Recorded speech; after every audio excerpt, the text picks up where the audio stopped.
Buenos días.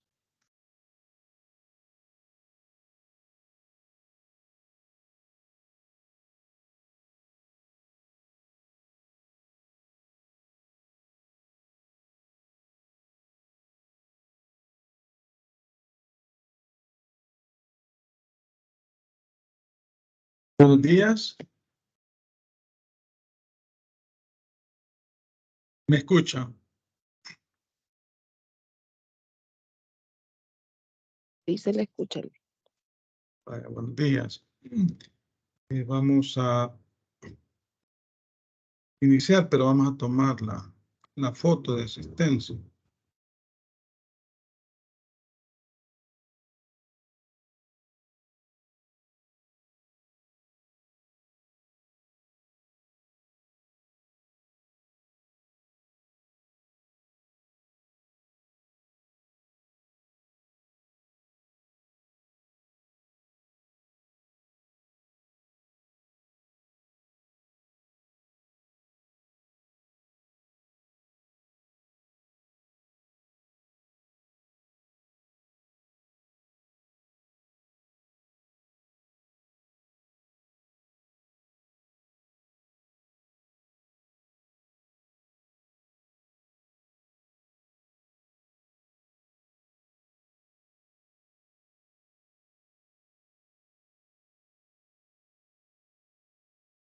Bueno, vamos a dar inicio a la clase de este día.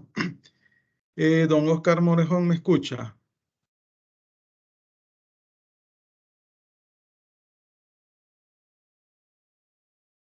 Creo que no escucha. Bueno, entonces vamos a iniciar.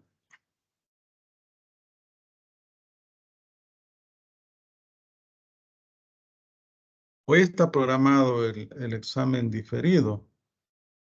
Desde las 6:30 va a estar habilitado hasta las 8:30 y 90 minutos. Solo don Oscar Morejón es el único que lo va a realizar. Me imagino que eso está haciendo, por eso no me responde cuando.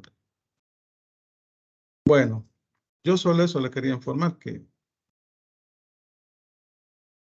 yo ya le había mandado un mensaje para que estuviera pendiente.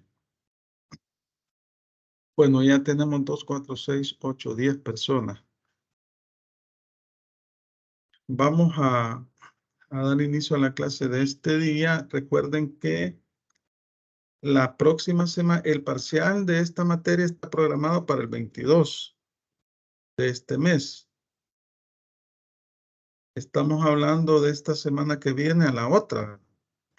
Sería el día miércoles. Entonces, las exposiciones se realizarán el miércoles y el sábado de la próxima semana. Van a pasar a exponer 5 grupos por día de clase. El miércoles pasarán a exponer 5 grupos y el sábado otros 5 grupos. Así que vayan preparando las diapositivas y preparándose para la exposición. Yo les voy a poner la pestañita para que suban la diapositiva y les voy a mandar la guía, la rúbrica de la exposición. Y 2 clases antes del parcial iban a pasar a exponer, así que vayan elaborando las presentaciones y la otra semana yo les voy a abrir la pestañita para que el día martes las puedan subir. El martes de la próxima semana. Y el miércoles comienzan a exponer los primeros 5 grupos y el sábado los restantes para hacer el parcial el día miércoles de esta semana que viene a la otra. Lick, buenos días. Ajá. Todos los participantes del equipo, todos los miembros del equipo van a participar. Vaya, mire, son 15 minutos que les voy a dar. Pueden participar 2 o 3 personas y los demás van a responder las preguntas. Ya en el momento puede ser que yo les diga, alguien está exponiendo y yo le diga a alguien, colabórenle con la exposición. O sea que todos deben de estar preparados. El tema ya lo tienen ustedes. Aquellos que no desarrollaron bien el tema en sus trabajos, que me presentaron un trabajo de 8 páginas, en la exposición, deben de desarrollarlo bien, ¿verdad? Porque es otra nota y vale 40%. No vayan a desperdiciar esa nota. Ustedes saben que a puro examen, si vamos al 100%, puro examen, eso es arma de doble filo. Pero no es que sea difícil el examen, pero lo que pasa es que siempre hay algún problemilla por ahí, ¿verdad? Así que estamos, ¿verdad? Para el próximo martes van a iniciar las exposiciones. Hoy es 8. Quiero ver, mañana es viernes, 10 es sábado, 11 domingo, 12 lunes, 13, 14 es miércoles. Quiero ver, no, no quiero ver, ya me equivoqué. Bueno, pero lo importante es que el 22 está programado el examen, que es de este miércoles que viene al siguiente. Por tanto, miércoles y sábado de la próxima semana van a exponer. Bueno, vamos a dar inicio entonces a la clase.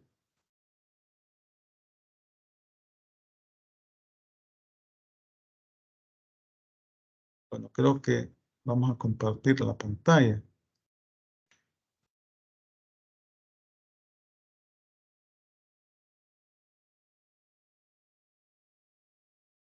Hoy sí ven la presentación.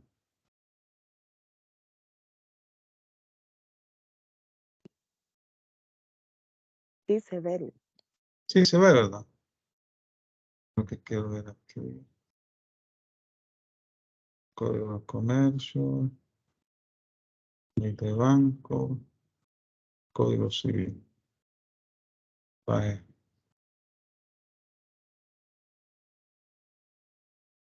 está. Vamos a hablar del préstamo mercantil. Está regulado en el artículo 1142 del Código de Comercio. Esta es una de las operaciones activas que realizan los bancos. Vamos a buscar el Código de Comercio. 1142.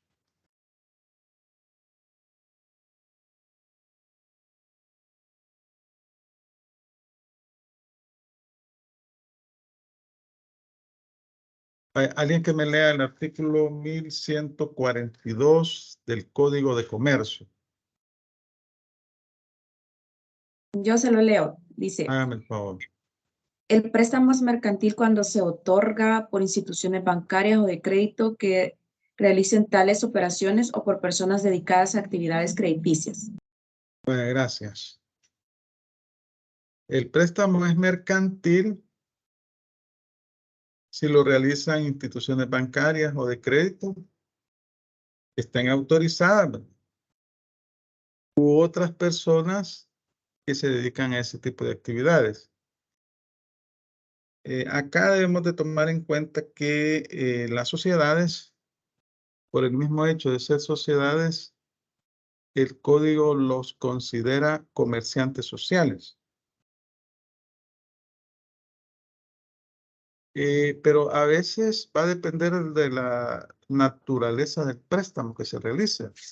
Porque si el préstamo lo realiza una persona que no es comerciante, entonces no es un préstamo mercantil, va a ser un préstamo civil. Pero si alguno de las dos, el acreedor, el deudor, el acreedor está autorizado para ejercer ese tipo de actividades y es comerciante, entonces estamos hablando de un préstamo mercantil. Acá pues va a depender de la naturaleza del crédito, pero la regla general es que este contrato consiste en que una persona entrega a otra una cosa de su propiedad para que la utilice y la devuelva la misma cosa o otra igual en un plazo estipulado. Sí, la devolución de la cosa no implica el pago de intereses, estamos hablando de comodato o préstamo de uso. Si implica el pago de intereses, entonces hablamos de mutuo o préstamo de consumo. Tanto el comodato como el mutuo son dos figuras jurídicas que se encuentran reguladas en el Código Civil. El comodato, denominado préstamo de uso, le otorgan la cosa al deudor, el acreedor le otorga la cosa al deudor, pero no le cobra nada, sino que al finalizar el plazo estipulado por ambos, lo único que debe hacer el que se ha beneficiado con el comodato es entregar la cosa en el plazo, esa es su obligación, en el plazo estipulado. Entonces ahí no hay cobro de intereses. En cambio en el mutuo sí. Ahí pues se pacta una tasa de interés por prestar dinero. Estas figuras del comodato y el préstamo de usos o el mutuo, estas se encuentran reguladas en Código Civil, pero además se ven en Civil 3, lo vieron ustedes, en contratos. Vamos a recordar un poquito estas dos figuras. Vamos a buscar el artículo 1932 y el 1954 del Código Civil, que es donde se regulan.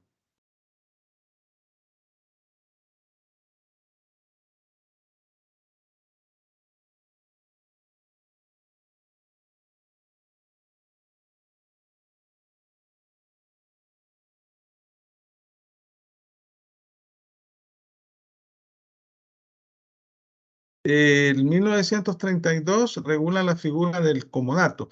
Bueno, es del 1932 hasta, veamos acá, hasta el 1953. Pero en el 1932 se encuentra el concepto, digamos, de lo que es el comodato. Alguien que me haga el favor de leer el artículo 1932 del Código Civil.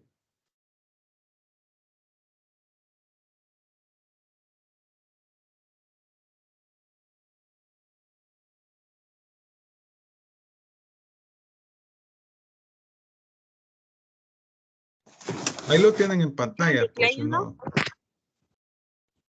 El 1932. El comodato o préstamo de uso, artículo 1932. El comodato o préstamo de uso es un contrato en la que una de las partes entrega a la otra gratuitamente una especie, mueble o raíz para que haga uso de ella y con cargo de restituir la misma especie después de terminada su uso. Este contrato De ese contrato no se perfecciona sino por la entrega de la cosa.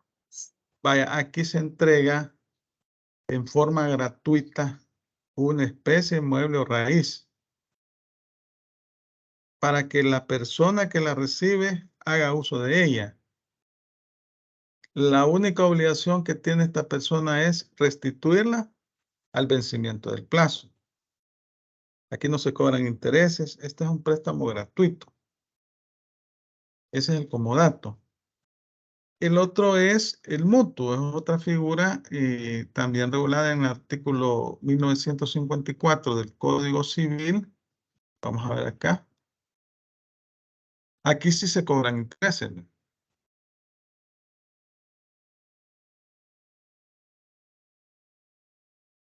¿Qué es lo que generalmente sucede en el caso del banco? Los bancos se dedican a este tipo de operaciones y por tanto ellos cobran una tasa de interés, cobran recargos, cobran comisiones. Vaya, alguien que me lea el artículo 1954.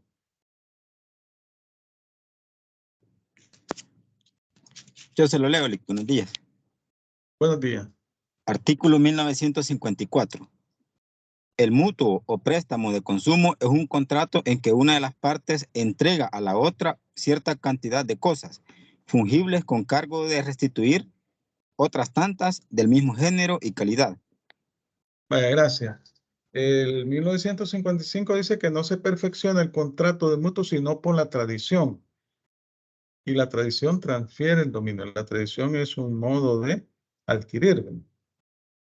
Vaya, pues aquí hablamos del préstamo de mutuo, que es bastante común. Los mutuos son préstamos muy comunes. Y ustedes ven acá en el 1956 se establece si se han prestado cosas fungibles que no sean dinero, se deberá restituir igual cantidad de cosas del mismo género y calidad, sea que el precio de ellas haya bajado o subido en el intervalo. Si esto no fue posible o no lo exigiera el acreedor, podrá el mutuario pagar lo que valga en el tiempo y lugar en que ha debido hacerse el pago. ¿Qué serían las cosas fungibles? ¿Qué son cosas fungibles?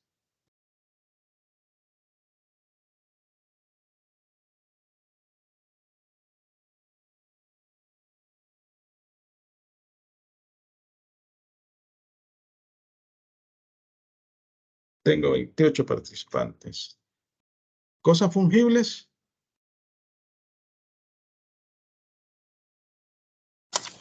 Cosas fungibles, algo que se pueda tocar, Lic. Ajá, son cosas que se puedan intercambiar, ¿verdad? Se puedan consumir. Sí. Y Por el dinero ejemplo, es, ¿sí? por ejemplo, una obra de arte. Ajá. Bueno, las cosas fungibles son intercambiables, ¿verdad? Y se pueden consumir, como el dinero. Entonces, cuando estamos hablando del mutuo, estamos hablando de préstamos de dinero. Vaya, vamos a continuar acá. Entonces tenemos dos figuras mercantiles o dos figuras civiles que se utilizan en el comercio. El comodato, préstamo de uso, o el mutuo, perdón, el mutuo préstamo de consumir, el comodato préstamo de uso. Así es. En el artículo 51 de la ley de bancos, en su letra T, se faculta a los bancos para realizar este tipo de operaciones. Esta disposición ya la hemos leído. Vaya, entonces, acá se trata de que esta es una operación activa, la realización de préstamos bancarios. Es bastante común. Y generalmente lo que se pacta es el pago de una tasa de interés. El mutuo es una figura, es un contrato de naturaleza civil. Es civil. Pero resulta que cuando es realizado por un comerciante o por un sujeto que está autorizado para realizar este tipo de operaciones de manera masiva, entonces hablamos que el mutuo es mercantil. En el artículo 4 del Código de Comercio se establece que, bueno, la analogía en el caso de los actos de comercio, lo que si una de las partes es comerciante, va a significar que el préstamo será mercantil. Vamos a ver el artículo 4 del Código de Comercio.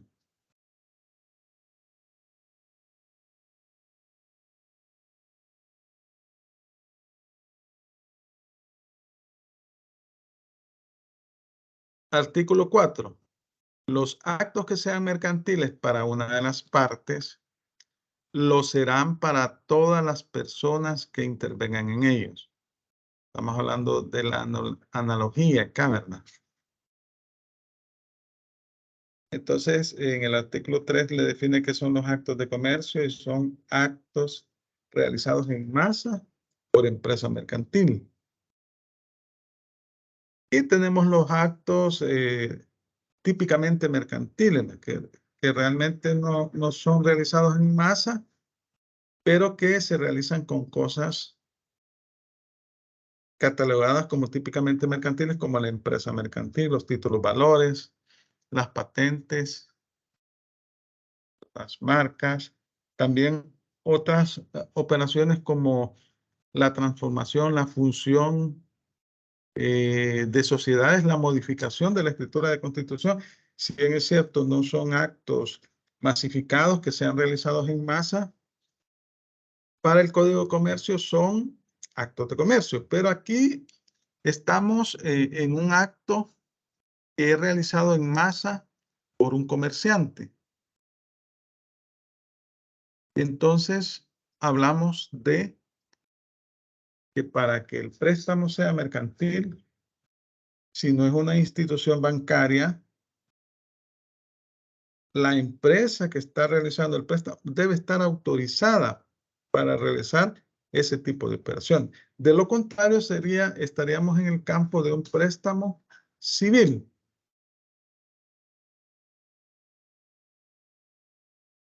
Vaya, entonces, aquí podemos ver algunas obligaciones y derechos del prestamista, o sea, el acreedor, en este caso, el banco, y del deudor, el cliente.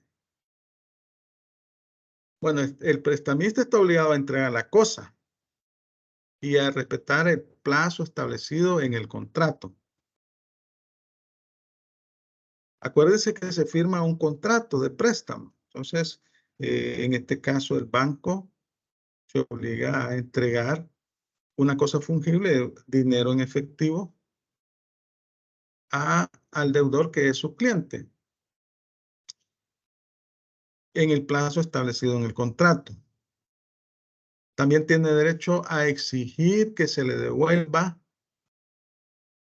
lo que dio en dinero, a que se le devuelva el dinero en el plazo establecido en el contrato y exigir los intereses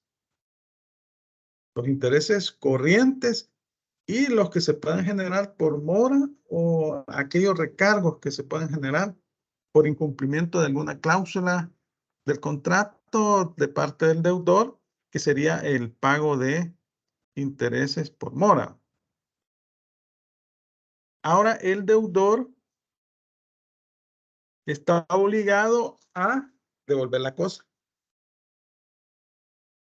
En este caso estamos hablando de un préstamo, está obligado a pagar ese préstamo en el plazo establecido, cumplir con las cuotas que han quedado estipuladas en ese contrato, para los intereses y cumplir con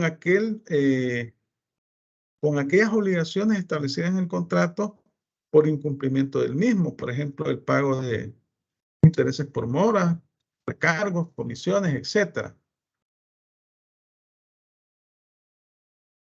Pero tiene derecho también el deudor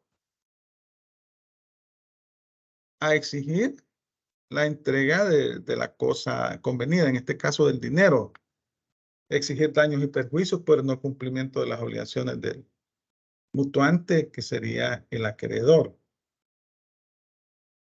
Mutuante es el acreedor, ¿va? Mutuario es el deudor. Pero aquí no nos compliquemos, ¿va? Acreedor, deudor. Vaya, como vemos, esta figura jurídica que se encuentra establecida en el Código Civil es de aplicación en materia mercantil. Y ya el artículo 4 nos da el criterio para catalogarlo como mercantil, préstamo mercantil o préstamo civil. Aquí se vuelve a reiterar, los actos que sean mercantiles para una de las partes lo serán para todas las personas que intervengan en ellos. Eso dice el artículo 4.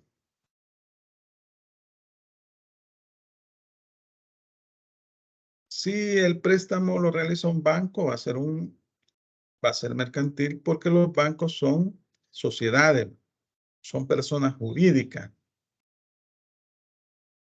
Ahora bien, si el préstamo es realizado también por un comerciante que está autorizado para realizar ese tipo de operaciones, también será mercantil.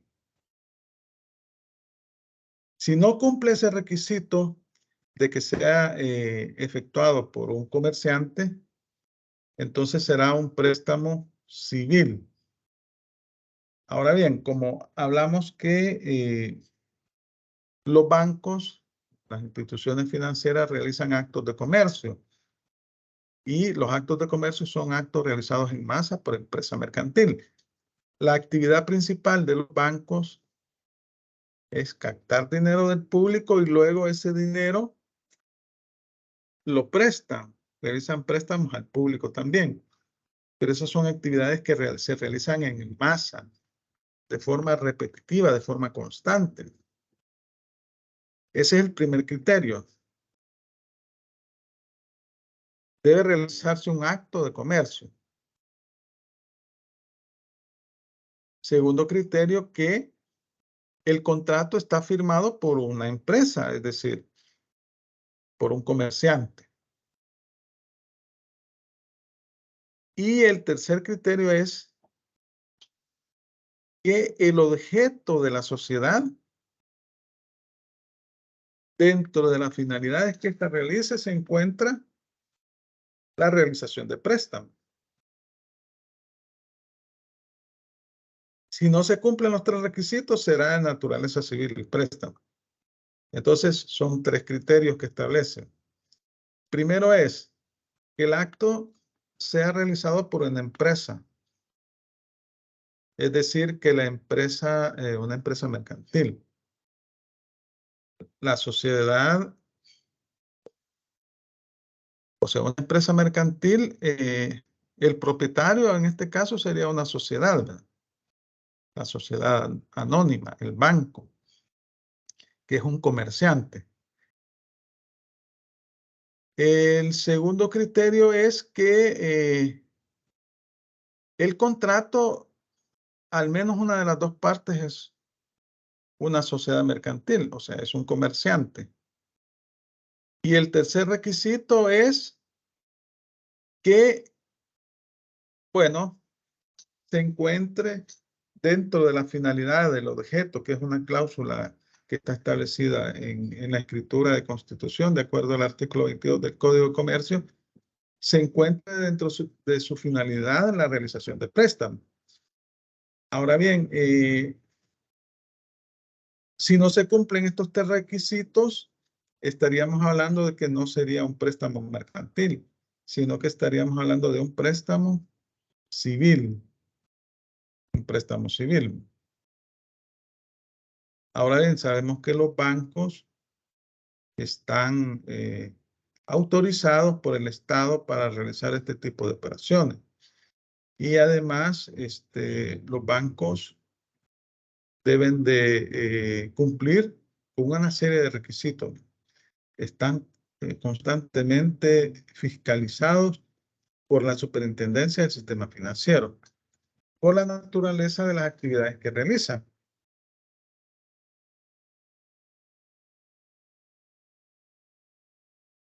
Entonces, aquí estamos hablando de préstamo mercantil,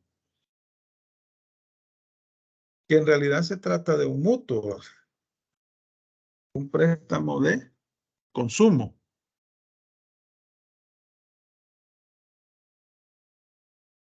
Y cuando hablamos de préstamos, hemos visto que existe una naturaleza, una clasificación, una diversidad de préstamos que realizan los comerciantes para invertir en las empresas.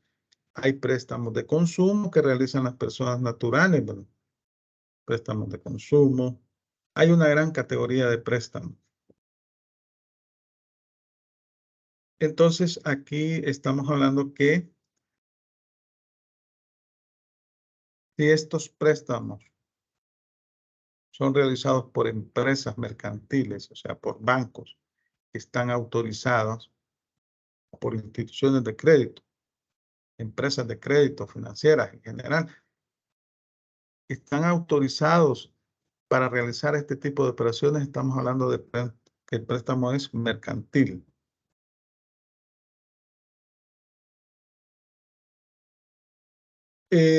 Acá debemos de observar también en el caso de las empresas que no son bancos, que realizan préstamos también, debe de encontrarse dentro del giro o actividad, dentro de los objetos que se encuentra establecido en la escritura de constitución, que ellos pueden realizar ese tipo de operaciones. De lo contrario, no sería un préstamo mercantil, estaríamos hablando que es un préstamo civil. Préstamo civil. Vaya, normalmente en la mayor parte de préstamos, cuando son préstamos, por ejemplo, hipotecarios para adquisición de vivienda, o el caso de las empresas mercantiles, ¿no? Las empresas mercantiles también pueden hipotecarse. Fíjense que es una de las diferencias con el derecho civil. Vaya, porque no sé si alguien me puede definir qué es la hipoteca o cuando hablamos de una hipoteca. ¿Qué es una hipoteca? ¿Y qué es la prenda? Para diferenciarla. ¿En qué casos opera la hipoteca y en qué casos opera la prenda?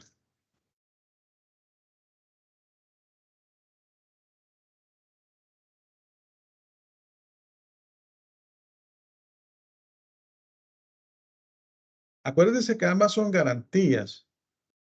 Son garantías para un préstamo. Garantizan el pago de una obligación, tanto la prenda como la hipoteca.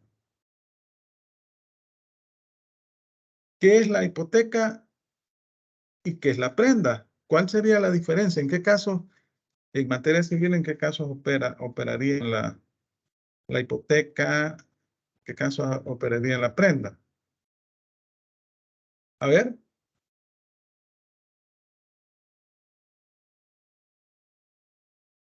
$29 participantes tengo.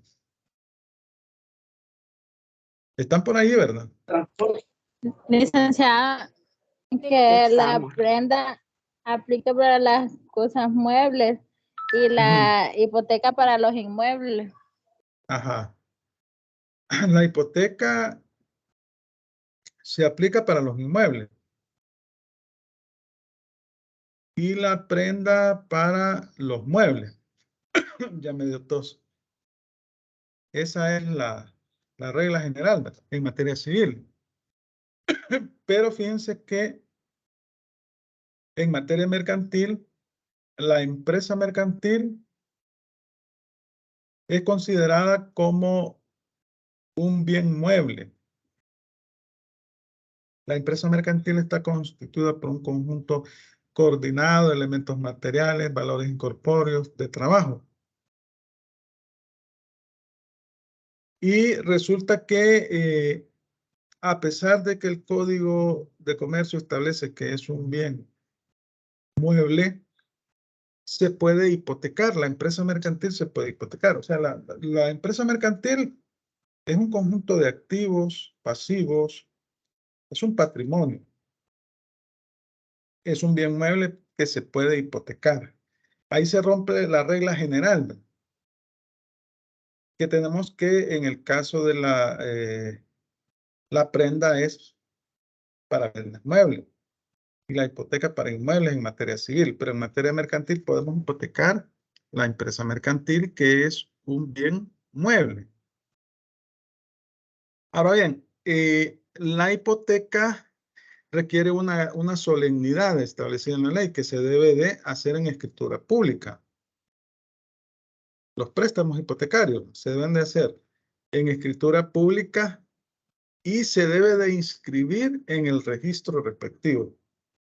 Eso dice el artículo 2159 del Código Civil. Lo vamos a buscar para... Pues aquí hay que conocer un poquito de derecho civil también, ¿verdad? Alguien que me lea el 2159 del Código Civil, ahí lo tienen en pantalla.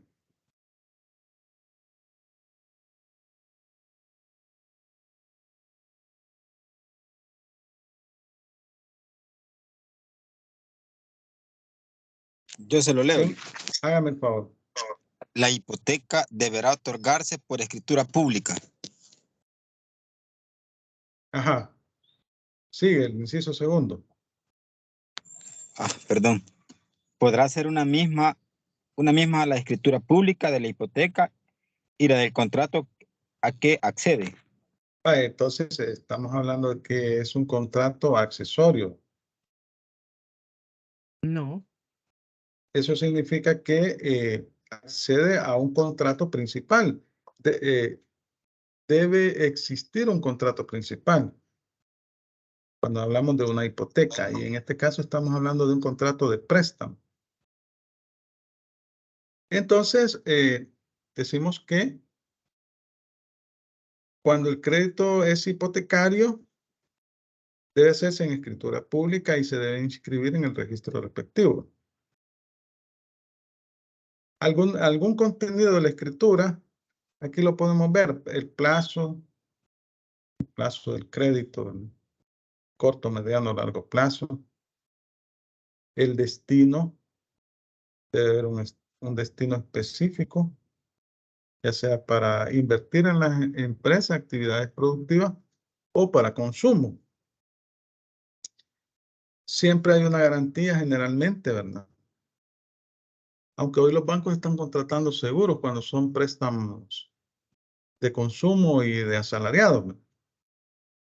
Si despiden a la persona, el seguro paga, siempre y cuando se cumplan determinados requisitos exigidos en el contrato. La garantía que se establece, siempre hay una cláusula, que puede ser una prenda, una hipoteca, aval, fianza, etc. Sin perjuicio de que del derecho general de prenda que tiene todo acreedor. Todo acreedor tiene el derecho general de prenda. ¿Y en qué consiste el derecho general de prenda? En perseguir los bienes del deudor, en el derecho que tiene de perseguir los bienes del deudor en caso de que éste no pague.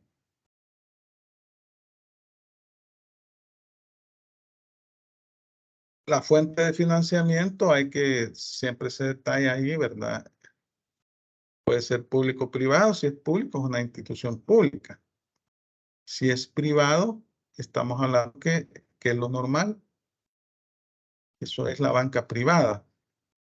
Los bancos del Estado también hacen préstamos. El Banco de Fomento Agropecuario, el Banco Hipotecario. O la forma de otorgamiento cambiario y en cuenta. ¿Qué sería cambiario? ¿Y qué sería en cuenta? Cambiario y en cuenta. ¿Qué es cambiario? ¿Y qué es en cuenta? ¿Cómo lo ven ustedes? ¿Cambiario? ¿Sí? Cambiario no sería así como en cheque o abonado a cuenta. Ajá, correcto. O sea, cuando hay de por medio un título valor. Y en cuenta se abona en la cuenta que tiene la persona que está recibiendo el préstamo.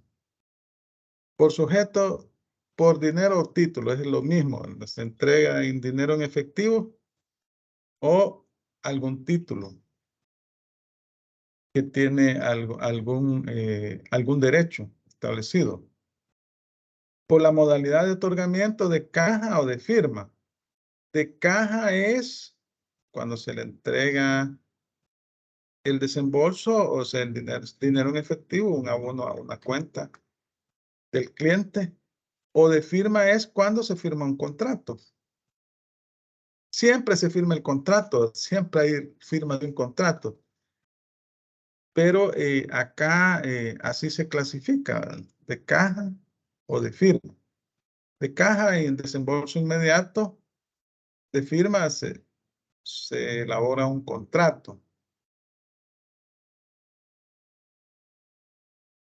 Ahora bien, cuando hablamos de hipoteca, estamos hablando que es una caución, es decir, la hipoteca se constituye para garantizar el pago de una deuda. Si el deudor no paga, se hace efectiva la hipoteca. Si el deudor efectúa el pago, pues tiene que tramitar el finiquito ante el banco y además debe de hacer la cancelación de hipoteca. Y esto se hace por medio de escritura pública ante un notario. Y se va a presentar al registro donde se encuentra el bien hipotecado. Esta escritura para que se debe de inscribir, ¿no? Para que se cancele esa hipoteca.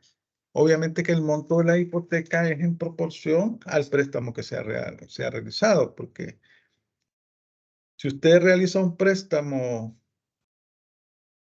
por adquisición de una vivienda, la misma vivienda le va a servir de hipoteca. Y ahí implica que el valor de esa hipoteca incluye el pago de capital, intereses y costas.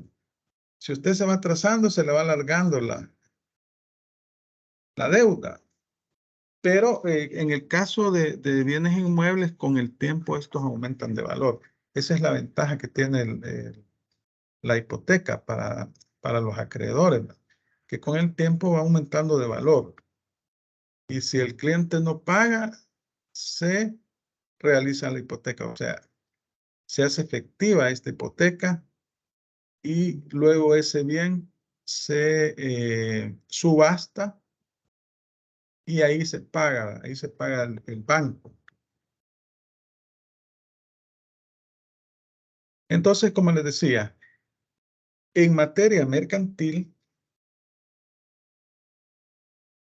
los bienes muebles, que es la empresa mercantil y también las naves marítimas, las naves aéreas, pueden ser hipotecadas.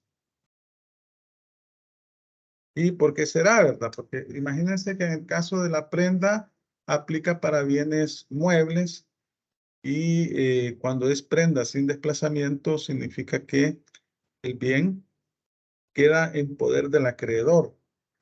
El caso típico de las casas, la cornucopia y todo ese tipo de empresas, ¿verdad? Que cuando uno necesita dinero en efectivo, deja una prenda equivalente.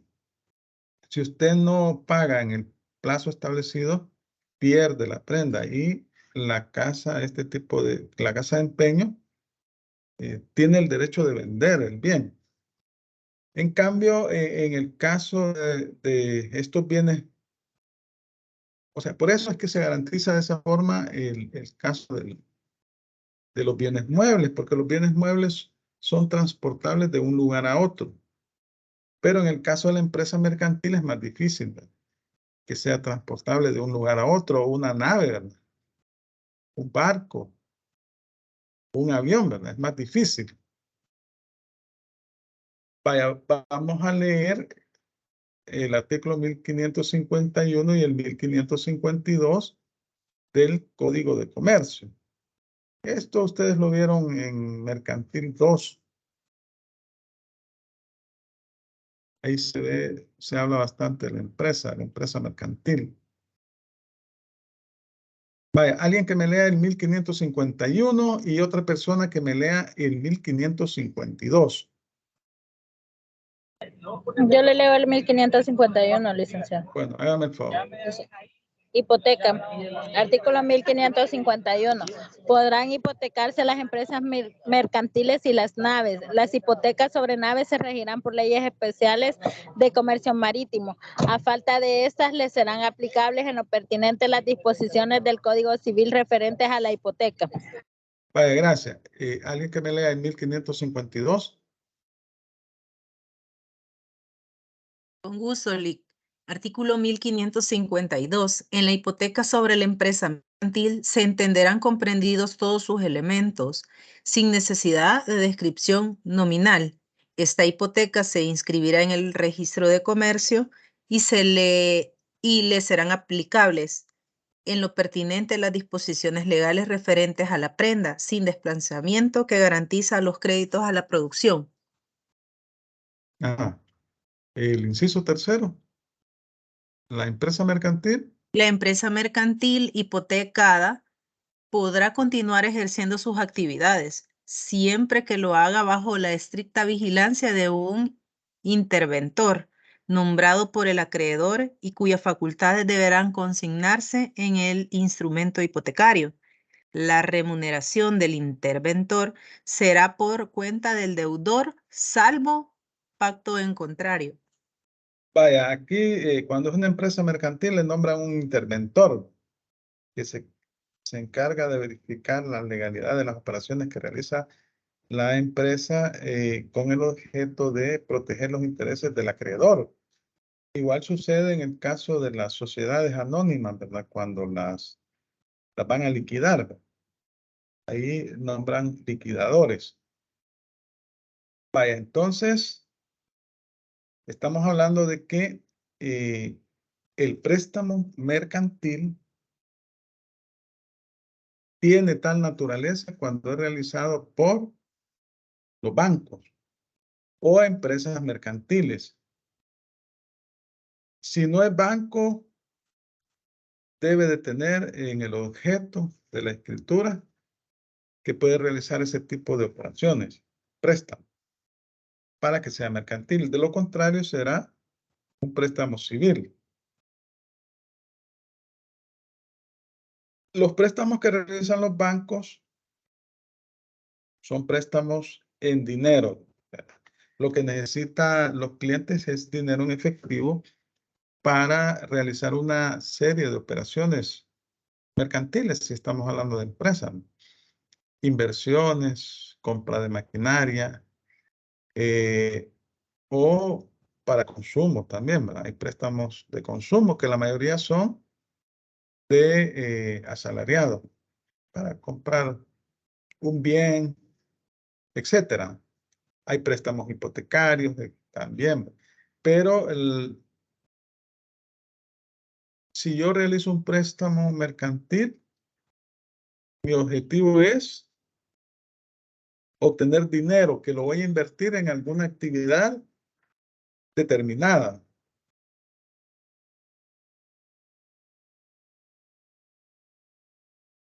Cuando se hace un préstamo bancario, siempre uno debe de abrir una cuenta en el banco. Si no tiene cuenta, lo obligan a abrir una cuenta y ahí le depositan el dinero.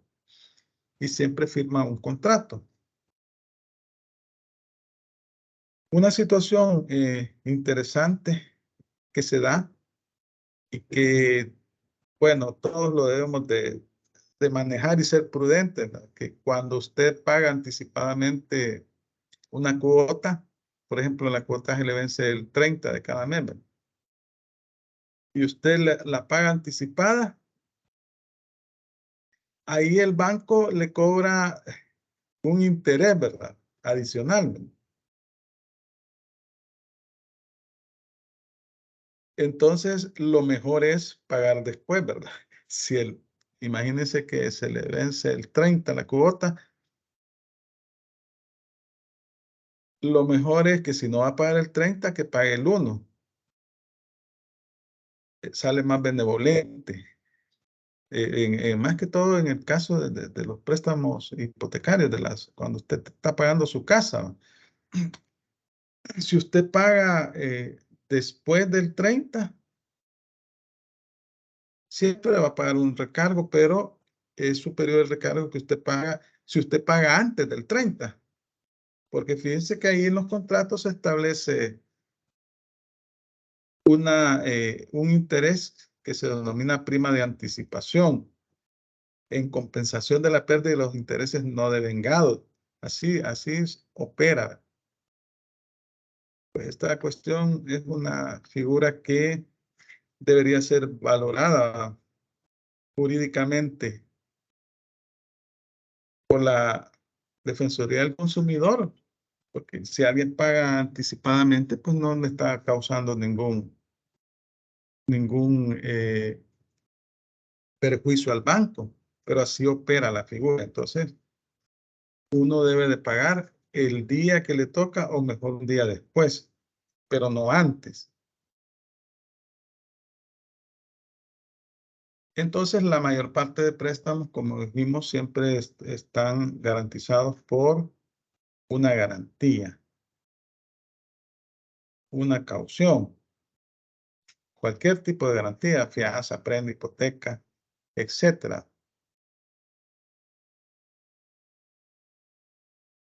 Bueno, no sé si tienen comentarios de esto que hemos estado platicando sobre el préstamo mercantil. Yo creo que todos estamos de alguna manera relacionados con esta figura del préstamo mercantil, que es una de las actividades principales que realiza la banca. Es una operación activa. Con el dinero que captan del público, o sea, con dinero ajeno, ellos prestan a aquellas personas que necesitan dinero para realizar alguna actividad productiva, alguna actividad mercantil. Por eso se dice que mantienen el equilibrio de la economía, de los sectores de la economía.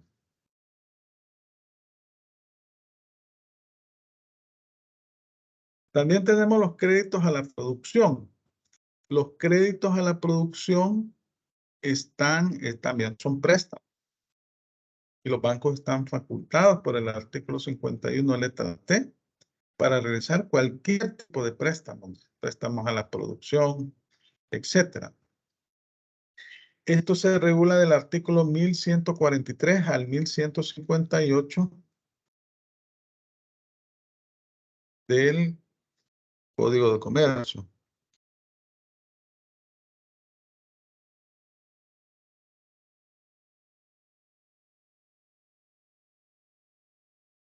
Es la sección A, créditos a la producción, naturaleza del crédito y objeto de la prenda.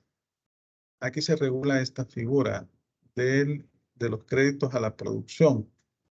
Aquí tenemos dos tipos de créditos. Los que son los créditos de habilitación o avío y los créditos refraccionarios.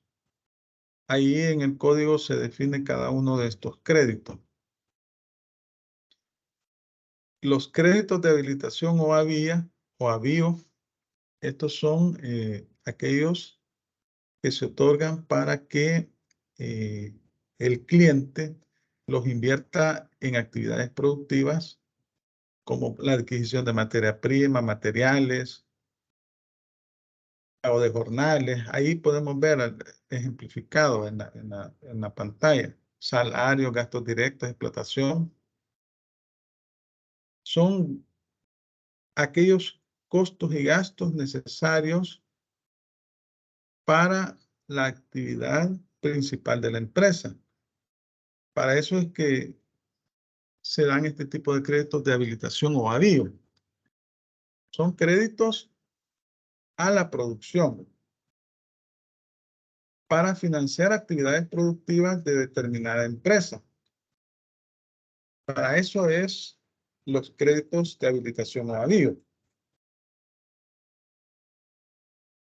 Entonces, el objeto del crédito, o sea, en la cláusula respectiva, donde se establece el destino que se le va a dar a ese crédito, estamos hablando de que será para la producción, para actividades productivas propias de la actividad o giro principal de una empresa. Entonces el banco establece con el cliente las cláusulas y se establece el objeto, el destino del préstamo. Y se debe de respetar, ¿verdad?, ese destino.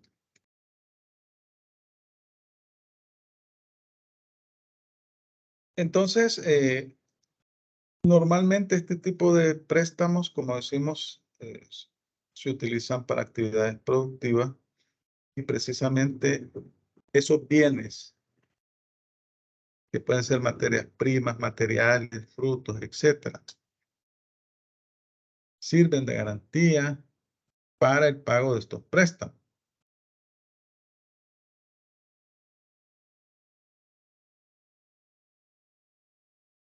El objetivo es financiar actividades productivas. Obviamente que la empresa mercantil se dedica a una serie de actividades para realizar actos de comercio. Ahora bien, en este tipo de créditos, los bienes adquiridos o los que se van a adquirir para la producción, esos serán la garantía de este tipo de préstamo, sin perjuicio que se puedan establecer otro tipo de garantía, como la hipoteca, como la prenda, etcétera. Pero en teoría estos son, estos bienes, estos materiales, estos productos, son la garantía que tiene el banco para el pago de ese préstamo. Pero conociendo los bancos, no necesariamente van a, se quedan con este tipo de garantía, ¿va? Siempre puede haber otro tipo de garantía en un préstamo bancario. ¿Va? Entonces, estos son los créditos de habilitación o avío. Son créditos a la producción para la adquisición de materias primas, materiales, pago de costos y gastos relacionados directamente con actividades productivas de la empresa. Esos son los créditos de habilitación o de avío y sirven de garantía para los mismos. Precisamente, por eso se habla de una garantía natural, precisamente las materias primas, los materiales adquiridos, los frutos, productos o artefactos que se obtienen con el crédito. Eso es lo que sirve de garantía para el pago, lo que garantiza el pago del crédito al banco, sin perjuicio de que se puedan establecer otro tipo de garantías adicionales, como la hipoteca, como la prenda, la fianza, etc. Estos son los créditos de habilitación o avío. Ahora los créditos refaccionarios. También está regulada esta figura en el Código de Comercio. Aquí podemos ver en el artículo 1143 que los va clasificando: habilitación o avío, refaccionario, etcétera. Ya vamos a ver las disposiciones. Bueno, en el caso del crédito refaccionario, como ustedes pueden ver en la pantalla principal,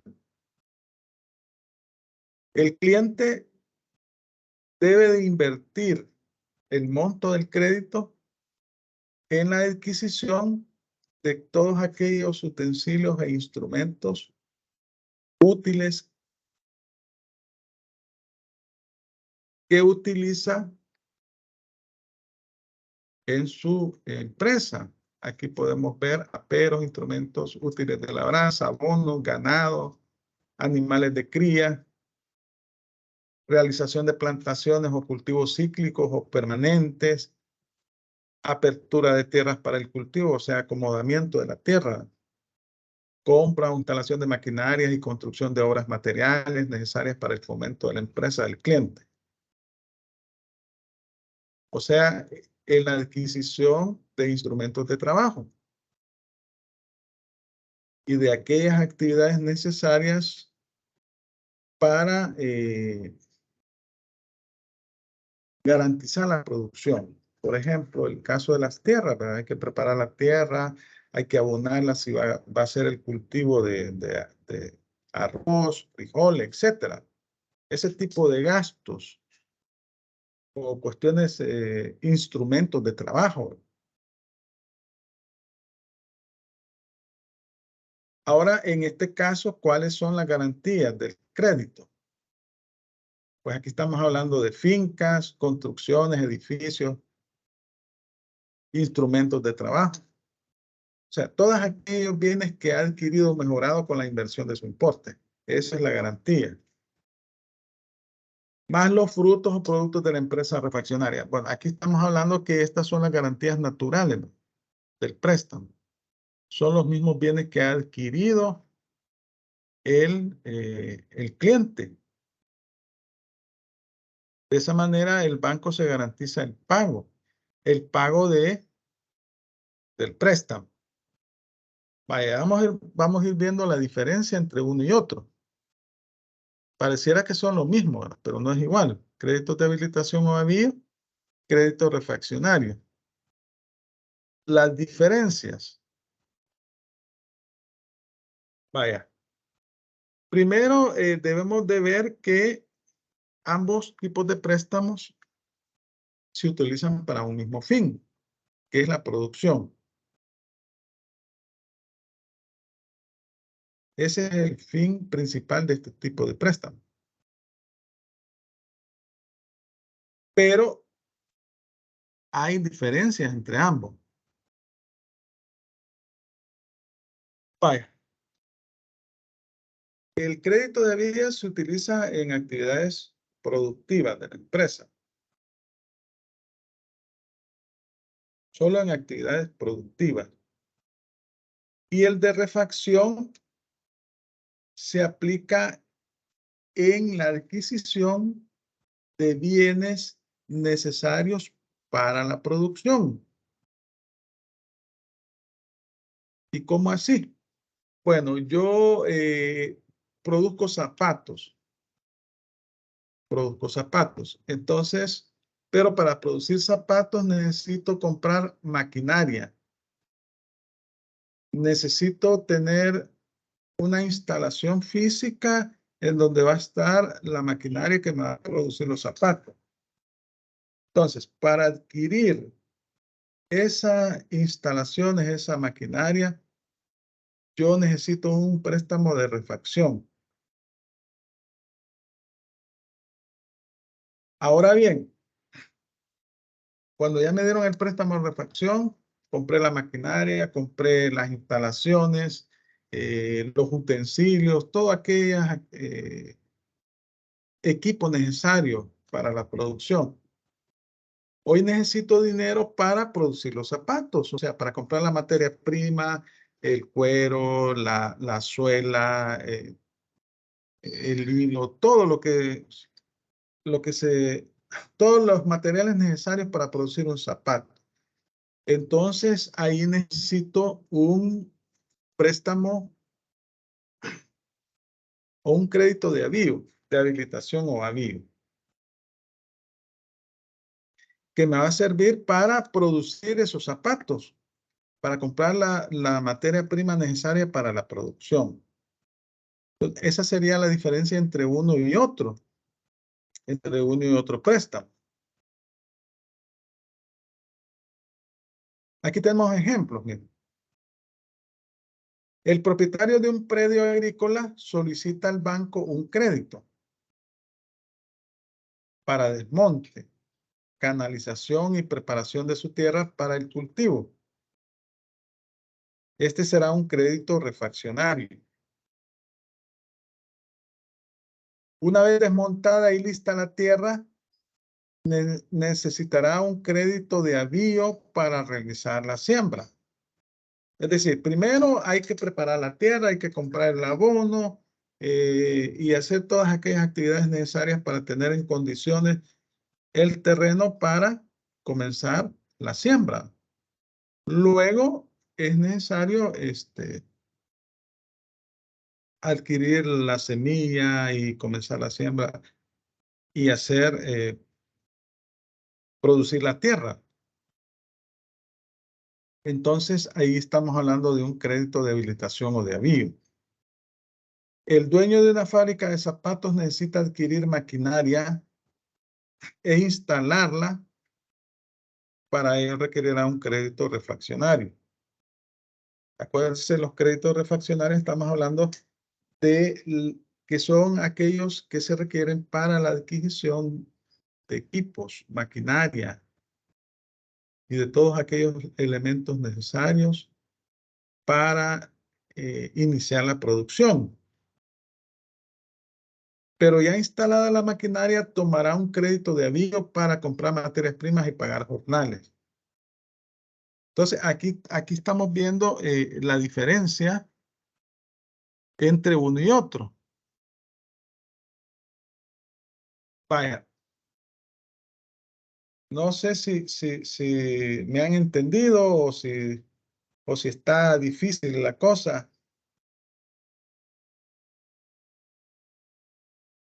Quisiera escuchar opiniones.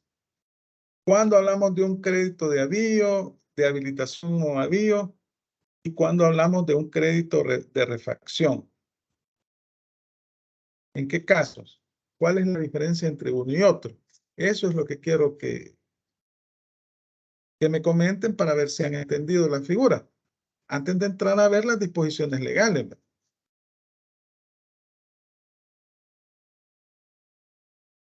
A ver, alguien que no le va a pasar nada si hablan. Ustedes son estudiantes de Derecho de cuarto año. El que estudia Derecho le gusta hablar, le gusta comentar. Vamos a ver. ¿Cuál sería la diferencia entre un crédito de avío y un crédito de refacción? ¿O cómo entenderían ustedes el crédito de avío y cómo entenderían el de refacción?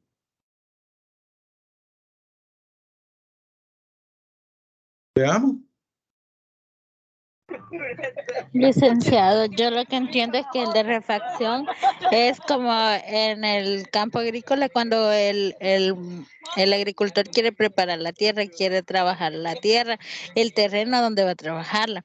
Y el de avío es donde necesita el crédito para comprar la materia prima, es decir, por lo menos las semillas que va a sembrar en esa tierra y pagarle a los jornaleros sus horas de trabajo. Eso es lo que yo Ajá. entiendo. No sé si estoy equivocada en eso, licenciado. Sí, sí, correcto. Ajá, vamos a ver. ¿Otra opinión?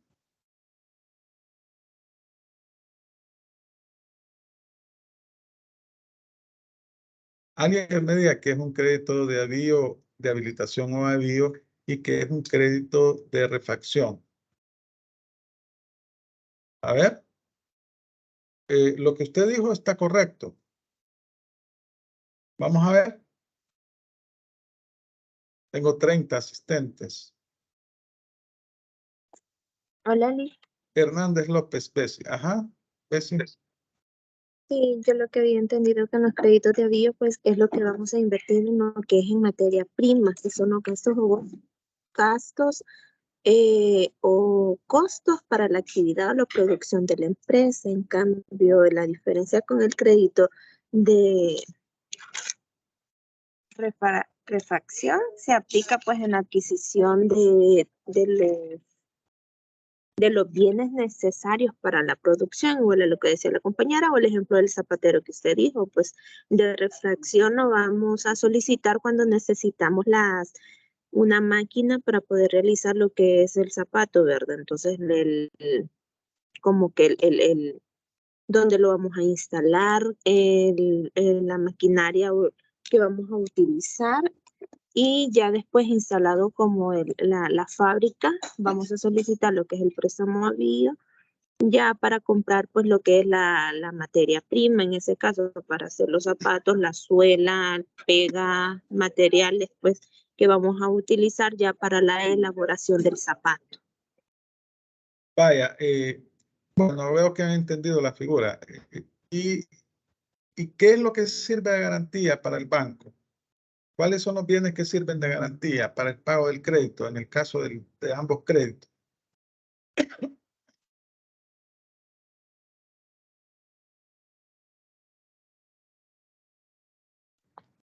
Sería, licenciado, la Para el producción. crédito, para el crédito de avío, Ajá. Sí. Miranda, Carlos Antonio. para el crédito de avío, Bueno. ah, Ujú. Sí, Bessie. sería la garantía del préstamo sería la materia prima, y para el otro préstamo, el de refacción, la garantía pues son las fincas o el ganado o los demás frutos que se Ajá. puedan ahí cosechar. Vaya, gracias. Miranda, Carlos Antonio.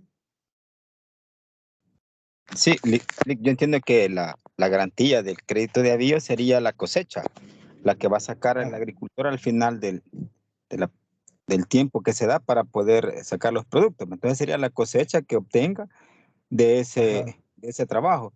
Y de refacción Sí. serían los productos que ha elaborado, las materias primas, como decía ahí la compañera. Para mí eso sería la garantía, licenciado. Los materiales que ha adquirido, ¿verdad? Las materias primas que adquirió, la cosecha, bueno, en ambos casos son los mismos materiales que compro o los frutos que se obtengan, en el caso del crédito de vía, sirven de garantía para el pago del préstamo. Vaya, veo que, pues, en términos generales, han habido tres opiniones, pero se observa que se ha entendido el concepto. Vaya, vamos a ver. Aquí tenemos algunas características de los créditos a la producción. Vamos a leer las disposiciones legales. Hay que leerlas. Pero aquí estamos viendo la parte genérica. El destino es fomentar actividades de producción, ya sean productos agrícolas e industriales, productos de transformación. Estamos hablando de sistemas productivos, ¿no? Estamos hablando que hay plantas de producción, se compran la materia prima, se adquiere y luego esta se transforma en un producto terminado. Estamos hablando de una planta industrial. Pero cuando hablamos de agricultura, estamos hablando de que el agricultor debe de preparar su tierra, abonarla y hacer una serie de actividades necesarias para ponerla en condiciones de producción. Y luego comienza a cultivar y al final obtiene los frutos, ¿no? Ahí depende del tipo de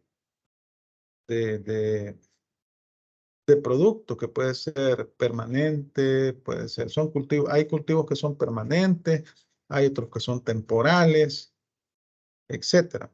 Otros que son de largo plazo también, ¿verdad? El plazo, bueno, va a depender de la naturaleza del préstamo que se ha realizado. Aquí estamos hablando de las cláusulas que podría tener el contrato, las características. La cuantía también depende de la actividad que se está financiando. Ahí el banco va a evaluar si le conviene o no hacer ese préstamo. La garantía es prendaria. Estamos hablando de prenda, porque la prenda aplica, decíamos que para bienes muebles. Entonces, todos los productos esperados o todos los materiales, todos los objetos de labranza sirven de prenda en este tipo de préstamos o de créditos a la producción.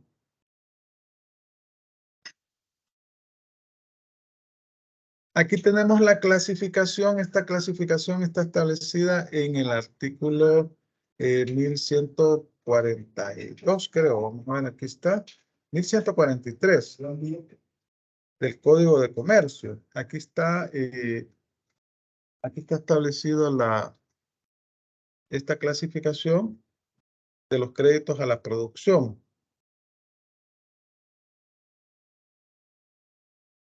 Primero está el de habilitación o avío para trabajos agrícolas, ganaderos o industriales cuyo rendimiento se produce por lo regular dentro del periodo de 1 año.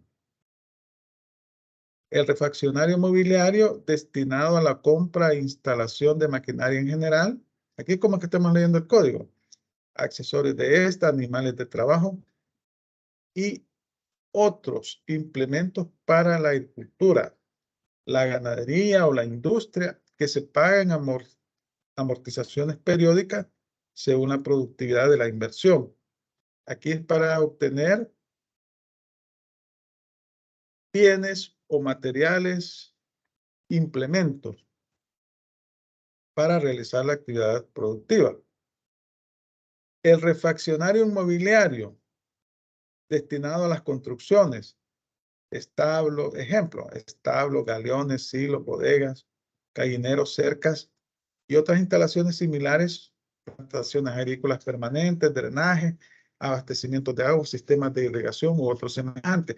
Aquí estamos hablando de que el comerciante se va a dedicar, por ejemplo, a la producción de huevos, de gallina, pero para eso necesita tener instalaciones, ¿verdad? Hacer un corral y todo eso. Entonces, todas esas instalaciones las va a adquirir por un préstamo de refacción inmobiliario. O, por ejemplo, el terreno, el inmueble que va a adquirir, ¿verdad? El inmueble que lo va a adecuar, ¿verdad? Ahí va a colocar la granja. Luego después va a necesitar el préstamo de habilitación o avío para comprar la gallina, para que van a poner los huevos.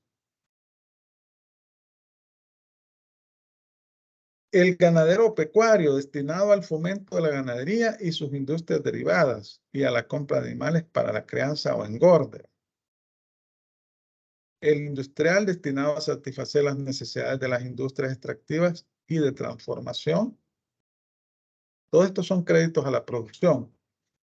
Los destinados a pagar deudas cuyos fondos se hayan invertido en los objetos antes indicados. Aquí pues yo tengo una deuda porque invertí en un negocio y luego tengo una tasa de interés muy alta y acudo a otro banco para refinanciar esa deuda o para trasladar esa deuda. También puede ser catalogado, es catalogado como un préstamo o un crédito a la producción. Bueno, los créditos inmobiliarios que son destinados para la crianza de ganado y los industriales puede dejarse de exigir amortización de capital hasta por la 4ª parte del plazo máximo legal. Eso establece el 1143. Ya vamos a ver esa situación. Vamos a darle lectura rápida al 1143 del Código de Comercio, que es el que estamos viendo. Vaya, alguien que me haga el favor de leérmelo, alguien que le guste leer en claras, altas y pausadas voces. El artículo 1143 es un poquito larguito, pero creo que lo leemos. Del Código de Comercio. ¿Quién me lo lee?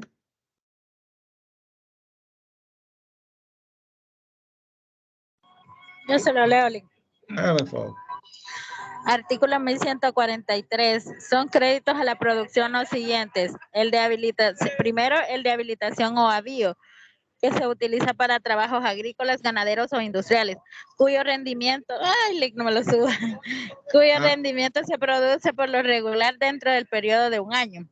Segundo, el refaccionario mobiliario destinado a la compra e instalación de maquinaria en general, accesorios de esta, animales de trabajo y otros implementos para la agricultura, la ganadería o la industria, que se paga en amortizaciones periódicas según la productividad de la inversión.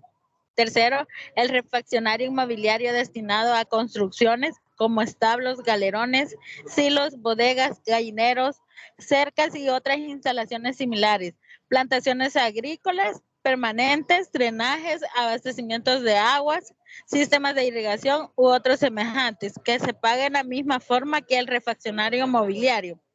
Cuarto, el ganadero o pecuario destinado al fomento de la ganadería y sus industrias derivadas y a la compra de animales para crianza o engorde, que se paga al vencimiento de los respectivos plazos o por amortizaciones periódicas de acuerdo con la productividad de la inversión.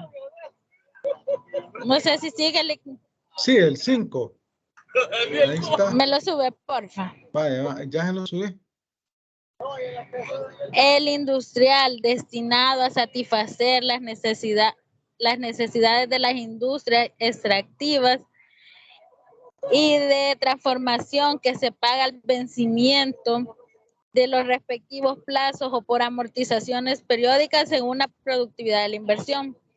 También se consideran como créditos a la producción los destinados a pagar deudas cuyos fondos se hayan invertido en los objetos indicados en este artículo.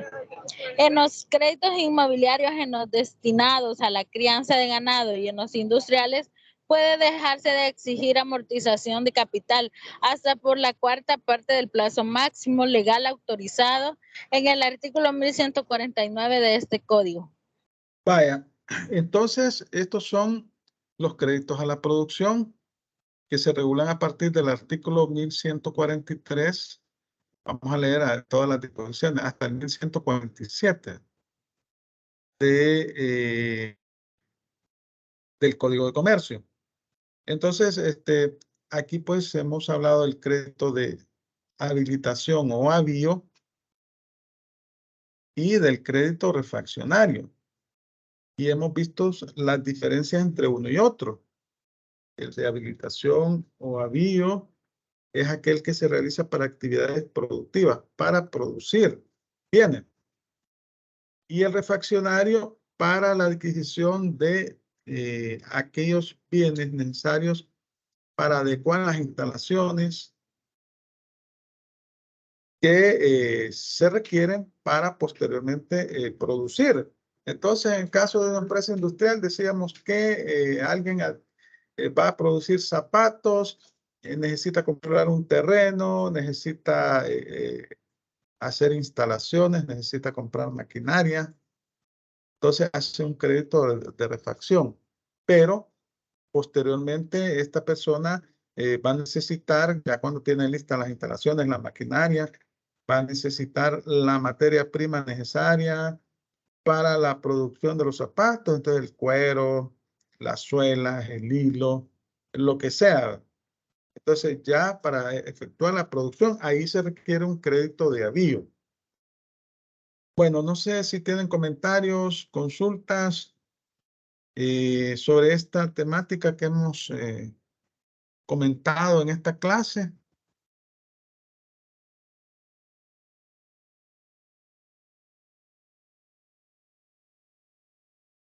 Vamos a leer las disposiciones legales en la siguiente clase. Vamos a continuar con este tema.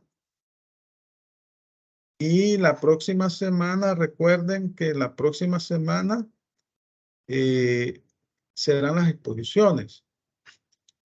El día miércoles van a pasar 5 grupos, del grupo 1 al grupo 5. Y el día sábado pasarán los grupos del 6 al 10. Y luego el siguiente miércoles está el parcial, el 22 de marzo está el parcial. Así que ustedes elaboren las presentaciones y yo les voy a habilitar la pestañita para que suban la presentación. Como van a comenzar las exposiciones el próximo miércoles, se las voy a habilitar el día martes para que el día martes ustedes suban las presentaciones y ya puedan iniciar las exposiciones. En las exposiciones, pues, pueden pasar a exponer 2 o 3 personas, van a tener 15 minutos. Los que no pasen a exponer van a responder las preguntas que puedan surgir en el transcurso de la exposición. Acuérdense que esto vale el 40% de la nota de la unidad, o sea, la conformación de la nota es 40% la actividad y 60% el parcial. Así que traten de hacer bonitas presentaciones y que las personas que estén o que van a exponer estén bien preparadas y deben de encender la cámara. O sea, no me van a decir, ya me ha pasado en cursos anteriores, ¿verdad? Que tienen la cámara apagada y me dicen, no, yo la tengo encendida, licenciado, porque yo califico también determinados aspectos de la persona que está exponiendo. Así que, pero la nota es grupal, ¿no? La nota que van a sacar es grupal. Pero si la exposición es bonita, la presentación bonita, yo no tengo ningún problema en ponerle 10. Así que no sé si tienen preguntas o comentarios al respecto.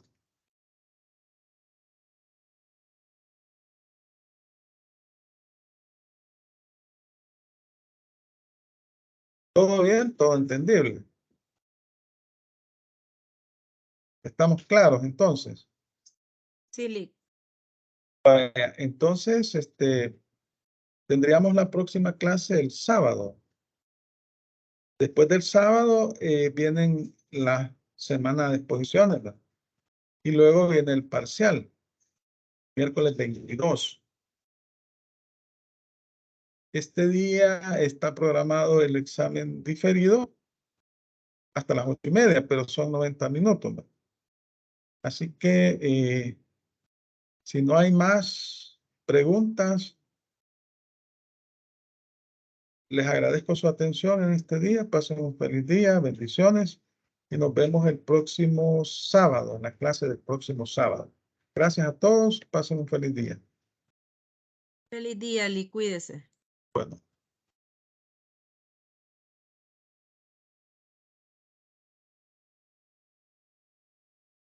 Gracias, feliz día, Lick.